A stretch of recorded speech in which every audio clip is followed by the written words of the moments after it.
રોક studio સાથે અમે more than 10 yearsથી કામ કરીએ છીએ અને મલ્ટિપલ પ્રોજેક્ટ્સ કર્યા છે. કન્ટિન્યુઅસ અમારા એમની સાથે પ્રોજેક્ટ ચાલુ જ હોય છે. અને ખાસ એઝ અ ક્રિએટિવ પર્સન જે મારે as a interior designer architect કઈ ક્રિએટિવ વસ્તુ કરવી હોય કે જે મારા વિઝનમાં હોય, મારા મગજમાં હોય, અને હું એમની સાથે અક્ષયભાઈ રોક સ્ટુડિયોમાં છે, અક્ષયભાઈ ઓનર, એમની સાથે હું શેર કરું કે મને આવું કંઈક કરવું છે, તો એ હંમેશા મારી સાથે હોય કે સારું ચલો મેડમ આ કેવી રીતે કરવું છે. તો એ વસ્તુ એમની સાથે કામ કરવાની બહુ મજા આવે કે મને કોન્ફિડન્સ હોય કે હું રોક સ્ટુડિયોમાં જઈશ ને તો મારું જે વિઝન છે એ હું પૂર્ણ કરી જ શકીશ.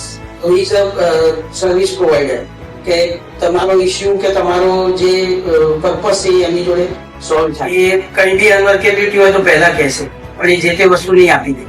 અને સૌથી મોટી વસ્તુ કે મેં ગમે તે વસ્તુ જોઈ હોય અને પથ્થરની અને હું ફોટો પાડીને એમને મોકલું કે મને આ કંઈક જોઈએ છે અથવા આવું કંઈક કરવું છે, એમની જોડે ક્લિયર આન્સર હોય કે જેથી મને આગળનું સ્ટેપ શું લેવું ને એ હું પણ ક્લિયર થઈ છું.